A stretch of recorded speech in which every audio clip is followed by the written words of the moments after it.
सबसे पहले मैं माय इंडिया टीवी का और इसके एंकर का बहुत धन्यवाद करता हूं कि आज हमारे बीच यहाँ पधारे हैं और यहाँ हमारी जो मोर्चे की बात को लेकर पूरे राष्ट्र के अंदर ले जाना चाहते हैं। इसके लिए मेरे साथ मेरे सहयोगी आदर के योग्य श्री खेवन राम भारद्वाज जी, जो हमारे Himachal Pradesh state election board से रिटायर्ड डिप्टी सेक्रेटरी है, और मेरे दाईं तरफ बैठे हैं आदरणीय श्री पूर्णचंद कश्यप जी, जो हमारे हिमाचल प्रदेश अनुसूचित जाति, अनुसूचित जनजाति, अन्य पिछड़ा वर्ग एवं अल्पसंख्यक मोर्चे के जो है सदस्य हैं, और शिमला ग्रामीण विधानसभा क्षेत्र के जो संयोजक भी है। साथ बैठे श्री गिरधारी लाल जी जो सदस्य हैं, साथ बैठे श्री मूशूराम जी हमारे सलाहकार हैं, श्री कुंदन लाल जी और श्री चेतराम कलसी जी। आज का हमारा विषय है कि भारत में अनुसूचित जाति, जनजाति, अन्य पिछड़ा वर्ग और मुस्लिम की क्या दशा है। आज पूरे भारत के अंदर में लोकसभा का महापर्व जो है समाप्त होने जा रहा है, और 7वें चरण में अब ये चुनाव होने जा रहे हैं जो कि 1 जून को होने हैं। और हिमाचल प्रदेश से हमारी 4 लोकसभा सीट है और 6 उपचुनाव हो रहे हैं विधानसभा के। आपको सर्वविदित है कि हिमाचल प्रदेश में पूरे भारत के अंदर के परिप्रेक्ष्य में कहना चाहूंगा कि पूरे भारत के अंदर जो भी पार्टी है, हमारी राष्ट्रीय पार्टियां हैं, राजनीतिक पार्टी हैं, उनके सबके प्रमुख सामान्य वर्ग से, चाहे वो कांग्रेस पार्टी हो, इस बारी पहली बारी वर्तमान जो हमारा आदरणीय श्री मल्लिका अर्जुन जी खड़गे जो हमारे राष्ट्रीय अध्यक्ष कांग्रेस पार्टी के हैं, और इससे पूर्व में हमारे जो कांग्रेस के जो रहे वो सामान्य वर्ग से रहे हैं, और भारतीय जनता पार्टी के भी प्रमुख जो है सामान्य वर्ग से रहे हैं, और अन्य जितने भी राजनीतिक दल है उनके प्रमुख अधिकतर जो सामान्य वर्ग से है या अन्य पिछड़ी जातियों से भी। मेरा आज जो प्रेस वार्ता का मकसद है कि हिमाचल प्रदेश के अंदर और पूरे भारत के अंदर ये जितनी पिछड़ी जातियां हैं, ये इनका ही वोट बैंक निर्णायक होता है।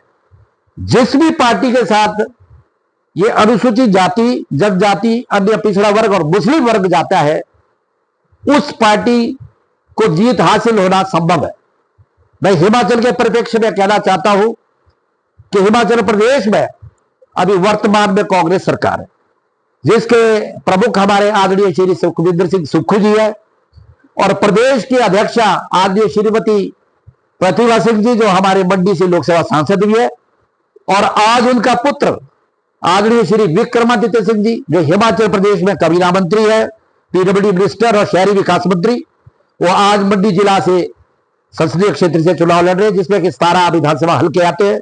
और हमारे जिला शिमला से आदरणीय श्री विनोद सुल्तानपुरी जी जो चुनाव लड़ रहे हैं, और इसी तरह से कांगड़ा से और हमीरपुर से आनंद शर्मा जी और अनुराग जी और दूसरे राय यादव जी, और विभिन्न पार्टियों के जो है प्रत्याशी चुनाव दंगल में। साथियों, मैं बड़ा स्पष्ट करना चाहता हूं कि अनुसूचित जाति के लोगों का वोट निर्णायक वोट होता है। जिस पार्टी के साथ वो जाते हैं उस पार्टी की विजय निश्चित हो जाती है। लेकिन जब ये पार्टियां जीत के आती है, हमारा कोई भी प्रत्याशी जीत के आता है, तो हमारा समाज का व्यक्ति पिछली पंक्ति में हो जाता है। मैं बड़े दुख के साथ कहना पड़ रहा, बड़े अफसोस के साथ कहना पड़ रहा है, किसी भी राजनीतिक पार्टी का ये देखा कि सिर्फ वोट बैंक के लिए हमारे समाज का इस्तेमाल होता है। इलेक्शन के बाद दोबारा SC ST OBC BC अलग दिखना शुरू हो जाते हैं मुस्लिम। तो मेरा कहने का तात्पर्य यह है कि हमारे इन राजनीतिज्ञों से, सभी पार्टियों के हेड से यही अनुरोध है कि भाई जैसा आप वोट के लिए हमारा इस्तेमाल करते हैं, इसी तरह हमारे संवैधानिक अधिकारों की रक्षा के लिए भी आगे आए। हिमाचल प्रदेश के अंदर आरक्षण नाम के बराबर है। अभी मैंने वन मित्र भर्ती में हमारी वर्तमान सरकार ने 261 पदों पर भर्तियां जो वन रक्षक की रखी है, उसमें आरक्षण रोस्टर बिल्कुल लागू नहीं है। अंततः इस मोर्चा को हिमाचल प्रदेश के माननीय उच्च न्यायालय में जो याचिका दायर करनी पड़ी, और किसी अन्य व्यक्ति ने भी दायर की है, जिस पर माननीय उच्च न्यायालय का जो एक इंटरिम आदेश करते उस पर रोक लगाई गई है कि हिमाचल प्रदेश के अंदर में पूर्व सरकारों ने आरक्षित वर्ग के तमाम पदों को सामान्य वर्ग से भर दिया है। उदाहरणतः जो पीटीए है, पैरा टीचर्स है, एसएमसी है, अन्य भर्तियां, मल्टीटास्क वर्कर्स है, इसमें कोई भी रोस्टर सिस्टम नहीं लगा। और बड़े दुख की बात है, जो भारत के संविधान में दिए गए अनुच्छेद 16 में जो प्रावधान है, उन प्रावधानों का घोर उल्लंघन है और अनुसूचित जाति, जनजाति और अन्य पिछड़ा वर्ग के साथ एक कुठाराघात है, उनके अधिकारों के साथ। तो इसलिए मैं प्रदेश सरकार और जो प्रत्याशी हमारे चुनाव दंगल में, उनको ये चेताना चाहता हूं, उनको याद दिलाना चाहता हूं कि मात्र हमारे समाज का जो है वोट बैंक के लिए इस्तेमाल ना किया जाए, लेकिन हमारे अधिकारों की, हमारे संवैधानिक अधिकारों की, हमारे मौलिक अधिकारों की रक्षा के लिए भी ये इन प्रत्याशियों का दायित्व बनता है। जैसे जीतते हैं तो वो सामान्य वर्ग के लोग ही जो है पहली पंक्ति में हो जाते हैं और हमारा जो समाज है पीछे धकेल दिया जाता है। तो इसलिए आज का प्रेस वार्ता का हमारा जो तात्पर्य यही है कि जितने भी हमारे राजनीतिक दल है, उनसे हमारा अनुरोध है कि वे हमारे समाज की पीड़ा वेदना को भी समझे, हमारे समाज के अधिकारों के बारे में भी सोचे। आज हिमाचल प्रदेश में जो घटता हुआ अनुसूचित जाति का जो प्रतिनिधित्व सरकारी आंकड़े में बता रहा हूं, वो समाप्ति की ओर है। मैं बड़ा क्लियर कॉन्सेप्ट करना चाहता हूं। 2011 की जनसंख्या के मुताबिक हिमाचल प्रदेश की क्या जनसंख्या थी, इस पर मैं प्रकाश डालना चाहूंगा कि और कितने पद जो हमारे जो अन्य मतलब सामान्य वर्ग द्वारा भरे गए। मैं ऐसी कैटेगरी की बात करूंगा तो हमारी हिमाचल प्रदेश की जो कुल आबादी 2011 की सेंसस के मुताबिक, जनगणना के मुताबिक 68,56,509 थी, जिसमें हमारी ऐसी कैटेगरी का जो परसेंटेज है वह 25.29% है और टोटल पॉपुलेशन जो हमारी उस टाइम थी 17,29,252। इसी तरह एसटी जो है जनजाति, इसमें 7.5% का जो आरक्षण का प्रावधान है और इनकी पॉपुलेशन जो है 3,92,126। और इसी तरह हमारी ओबीसी अन्य पिछड़ा वर्ग, इसमें 13.52% जो है जो हमारी आबादी है, जिसमें 9,27,452 हमारे लोग हैं। और इसी प्रकार इसका टोटल अगर हम तीनों जातियों का मिश्रण किया जाए तो 45.96% हमारे जनसंख्या है और जिसका कुल हिमाचल प्रदेश की जनसंख्या का 30,48,730 बनता है। और सिख, जिसमें माइनॉरिटीज अल्पसंख्यक है, सिख का आंकड़ा 1.16% है और जिनकी संख्या बनती है जनसंख्या 79,896। और इसी तरह मुस्लिम वर्ग और सिख को दोनों को जोड़ा जाए तो 3.34% जनसंख्या बनती है और जिसका कुल योग बनता 2,29,896। यानी कि अगर तीनों को, ये SC, ST, OBC and minority को मिलाया जाए तो 49.30% जनसंख्या हमारी बनती है। टोटल जनसंख्या हमारी 2011 की जनगणना के मुताबिक 32,78,626 है। और इसी प्रकार जनरल कैटेगरी जो सामान्य वर्ग है, राजपूत 32%, 21,94,082 बनती है। 12%, जिनकी बनती है 12,34,000। प्रकार वैश्य या महाजन या अन्य सभी को जोड़ करके 50% जनसंख्या इनकी बनती है और 34,28,253 इनका कुल योग, मतलब 68,56,509 जनसंख्या तमाम हिमाचल प्रदेश की 2011 की जनसंख्या के मुताबिक है। मेरा कहने का मतलब यह है, अगर मैं इसकी रिजर्वेशन पॉइंट के ऑफ व्यू से अगर करूं, हमारी एससी की है 17,29,252 बनती है। रिजर्वेशन जो हमारा रोस्टर है 15% है और हमारा डिफरेंस कितना आ रहा है 10.29%। मीनिंग देर बाई के 10.29% जो रिजर्वेशन वो अनारक्षित वर्ग को जा रही है, ये हमारा हिस्सा जो अनारक्षित वर्ग खा रहा है। और इसी प्रकार एसटी की जनसंख्या 7.5% जो रोस्टर पॉइंट है 3,92,126 में इनकी जनसंख्या बताई और 7.5% के अनुपात से इनका डिफेंस परसेंटेज कोई नहीं खा रहा, ये जनजाति ही खा रही है। और ओबीसी अन्य पिछड़ा वर्ग, इसमें 13.52% जो इनकी परसेंटेज है, जिनकी कुल संख्या बनती है 9,27,492 और रिजर्वेशन रोस्टर जो है 12% है, 12% के हिसाब से रिजर्वेशन दी जा रही है। 1.52% इनका भी कोटा खाया जा रहा है। जनरल कहते 50% है पॉपुलेशन और टोटल पॉपुलेशन है जिसमें इनको इनडायरेक्ट रिजर्वेशन दी जा रही है। If you have unbiased mind there is no reservation for SC ST and OBC। जिसकी जनसंख्या भारी उसकी उतनी हिस्सेदारी।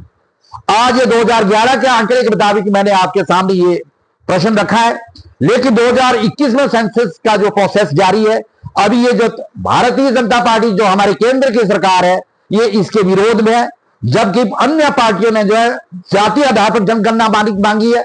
और उसी हिसाब से हमारी हिमाचल प्रदेश की प्रेजेंट जो हमारे आंकड़े हैं कम से कम 27% हम SC के हैं और जो हमारा रिजर्वेशन रोस्टर है वो 15% है, यानी कि 12% हमारी भर्तियां सामान्य वर्ग से की जा रही है। और इसी प्रकार ट्राइब से 7.5% की रिजर्वेशन है वो उनको 100% मिल रही है। इसी प्रकार OBC की रिजर्वेशन भी हमारी अब पॉपुलेशन बढ़ गई है और उनका भी कोटा खाया जा रहा है। तमाम बोलना कहने का मतलब यह है कि यूं तो बड़ा हो हला बोला जाता कि ये रिजर्वेशन जो SC ST OBC माइनॉरिटी की खत्म की जाए।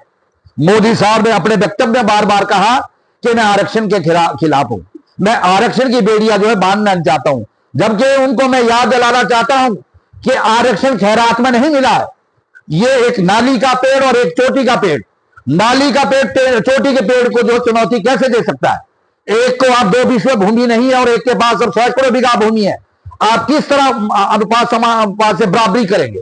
इसलिए हमारा कथन यही है कि आज विभिन्न पार्टियां हम लोगों का वोट बैंक के लिए इस्तेमाल करती है, जब हमारे अधिकारों की बात आती है तो हमें पीछे धकेल देती। आज हमें मैं तो अपने इस मोर्चे के रेफरेंस में कहना चाहूंगा, इस प्लेटफॉर्म से कहना चाहूंगा कि भारतीय जनता पार्टी का एक हिडन एजेंडा RSS का कि आरक्षण को तमाम समाप्त कर देना है, और दूसरा ये मनुवाद को हिमाचल प्रदेश में पूरे भारत के अंदर लाना है और मनु समृद्धि को लागू करना। ये भारत RSS और बीजेपी का हिडन एजेंडा, एक छिपा हुआ इनका मकसद है। और इसीलिए 400 पार की जो बात कर रहे हैं मोदी साहब, तो ये कतई इनके जो मंसूबे पूरे नहीं होंगे। अनुसूचित जाति जनजाति अन्य पिछड़ी वर्ग की जातियां समझ चुकी है, आज वक्त आ चुका है। भाजपा को अगर आप वोट देते तो ये सोचिए कि आप अपने आने वाली पीढ़ियों के पांव पे जो है कुल्हाड़ी मारेंगे। तो अब कांग्रेस पार्टी को भी सोचना है कि जो आज तक हमारे वोट का इस्तेमाल करती रही, उनको भी हमारे अधिकारों की परवाह होनी चाहिए। मैं बड़े स्पष्ट तौर से कहना चाहूंगा कि राजनीतिक पार्टियां इस मंशा से हमारा इस्तेमाल ना करें कि हमारे जब अधिकारों की बात आती है तो आंखें मूंद लेते, जब हमें वोटों की बात आती है तो हमें हमारा पूरा इस्तेमाल किया जाता है। और हमारी जो अनुसूचित जाति अन्य पिछड़ी वर्ग की जातियां, तमाम पिछड़ी वर्ग की जातियां निर्णायक वोट होता है जिससे सरकारें बनती है। हिमाचल प्रदेश सरकार जो आज कांग्रेस की सरकार बनी है वो मात्र हिमाचल प्रदेश में अनुसूचित जाति जनजाति अन्य पिछड़ा वर्ग और मुस्लिम वर्ग की वजह से बनी है। और सुक्खू साहब को हम याद दिलाना चाहते हैं कि सुक्खू साहब वो कांग्रेस थी जबकि कांग्रेस तमाम जो अनुसूचित जाति जनजाति अन्य पिछड़ा वर्ग और मुस्लिम का जो ध्यान रखती थी, लेकिन वक्त के साथ ये चीजें बदलती जा रही। मैं इसलिए इनका ध्यान इस ओर आकृष्ट करना चाहूंगा कि अपनी नीति स्पष्ट करे और ये जो राजनीतिक जो पार्टी है ये भी अपनी नीति स्पष्ट करे।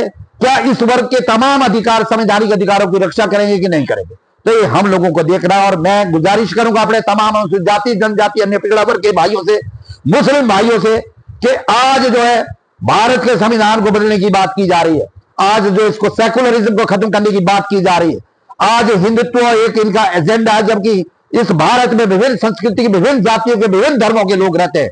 ऐसा नहीं है। हमारा जो भारत का संविधान राइट टू एक्सप्रेशन आपकी आजादी देता है, आपको किसी भी धर्म में रहने की आजादी और पूजा करने की इजाजत देता है। हमारे फंडामेंटल राइट का जो हनन हो रहा है इसका हम पूरे जोर विरोध करते हैं। और मोर्चा अपने लोगों से अपील करता है कि सोच समझ के इस जो है 1 जून को जो चुनाव हो रहा है इसमें सोच समझ के ऐसे प्रत्याशी को वोट दे जो हमारे अधिकारों की बात करे, जो हमारे अधिकार संवैधानिक अधिकारों की रक्षा करे। और मैं पुनः सभी आप लोगों का जो दर्शक लोगों का भी धन्यवाद करता हूं कि आपने मुझे सुना और मैंने जो आपके सामने उद्गार अपने उद्बोधन बड़ा क्लियर किया कि हिमाचल प्रदेश के अंदर ये मोर्चा उन प्रत्याशियों का साथ देगा जो प्रत्याशी हमारे अधिकारों की रक्षा करेगा। जय हिंद, जय हिमाचल, जय भारत। Thank you.